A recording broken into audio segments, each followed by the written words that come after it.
అండి అందరు ఎలా ఉన్నారు? ఈరోజైతే నేను గడ్డి చేపల కూర చేస్తున్నా, పులుసు.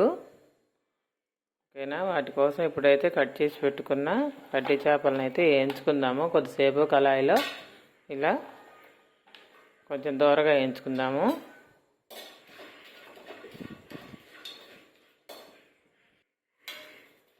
ఎండి చేపలు తినడానికి టేస్టీగానే ఉంటాయి కానండి, స్మెల్ మాత్రం పక్కింటి దాకా పోతుంది. అదే ఒకటే ప్రాబ్లం అండి వీటితో వచ్చింది, కానీ రుచి మాత్రం చాలా బాగుంటుంది. ఇలా ఎర్రగా వేయించుకున్న తర్వాత వీటిని ఒక గిన్నెలోకి అయితే తీసుకుందాము, శుభ్రంగా కడుక్కొని పెట్టుకొని.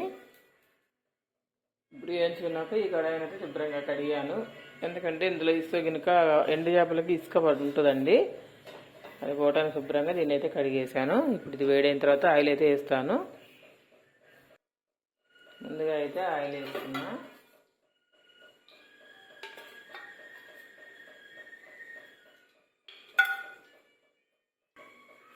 ఓకే అండి, ఇప్పుడైతే నూనె వేడెక్కింది, ఉల్లిగడ్డలు అయితే వేసుకుందాము.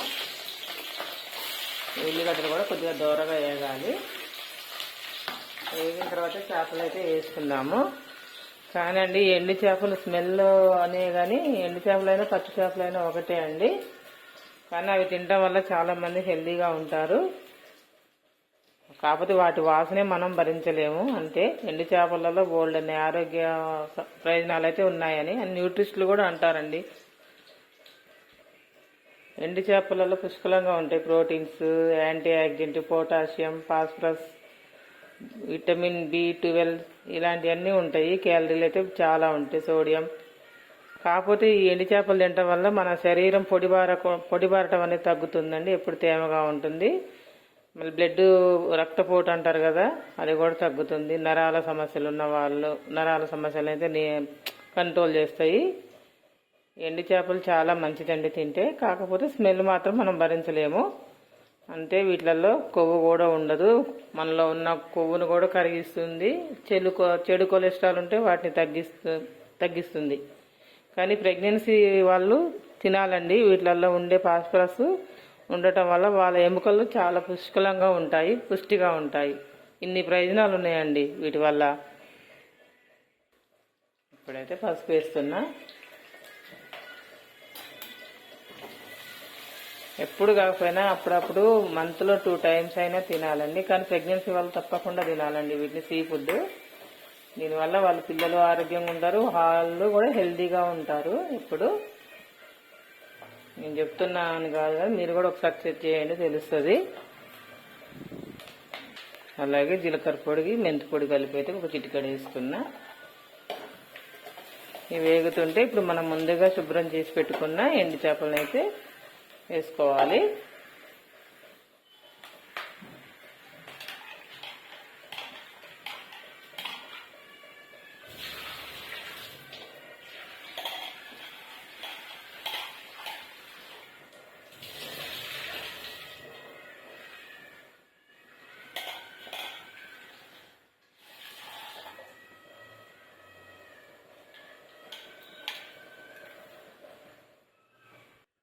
ఇప్పుడు ఇలా ఒక 4-5 సార్లు అయితే శుభ్రంగా కడుక్కున్నాం ఇసుక పోయేంత వరకు.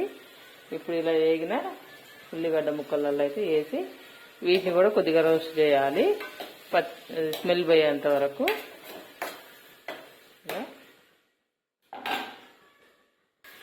ఇప్పుడు కొద్దిగా వేగాయి కదా, కారం అయితే వేద్దాము. కారం వేసుకొని అట్లానే సాల్ట్ కూడా వేసుకుందాము. ఇప్పుడు వీటిని కొద్దిగా ఇలా కలుపుకొని, ఇలా కలుపుకున్న తర్వాత పులుసు అయితే పోసుకుందాము. దీంట్లో ఉన్న బెనిఫిట్స్ నేను ఏదో వీడియో కోసం చెప్పట్లేదండి, నాకు తెలిసినంత వరకు అయితే నేను చెప్తున్నాను. ఓకేనా ఫ్రెండ్స్? ఏదో వీడియో కోసం చెప్తుంది నన్ను మాత్రం కాదు.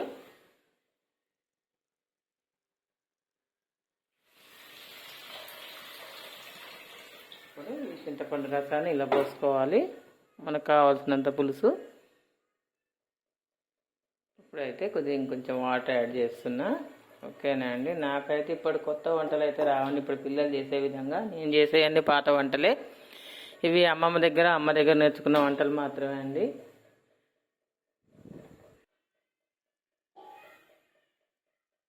వాసన మాత్రం మంచిగా అదిరిపోతుందండి. పులుసు మాత్రం ఇలా మరుగుతుంది, కొంచెం దగ్గరగా రానివ్వాలి. ఓకేనండి.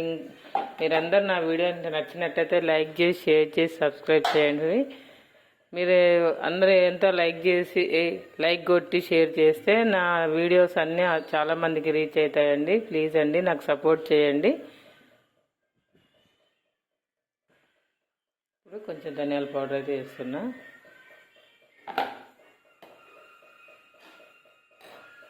ఇంకొద్దిసేపు అయితే వద్దామండి, ఒక 2-3 మినిట్స్.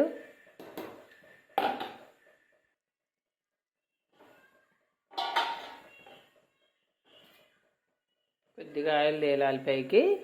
మనకి ఎప్పుడైనా సరే పులుసు కూరలో కానీ కొంచెం ఆయిల్ పైకి తిల్లితే కూర అయిపోయినట్టే. ఓకే అండి, ఇలా ఆయిల్ పైకి తేలింది కదా, ఇప్పుడైతే మనకు కర్రీ అయిపోయినట్టే. ఓకేనా ఫ్రెండ్స్, థ్యాంక్ యూ అండి.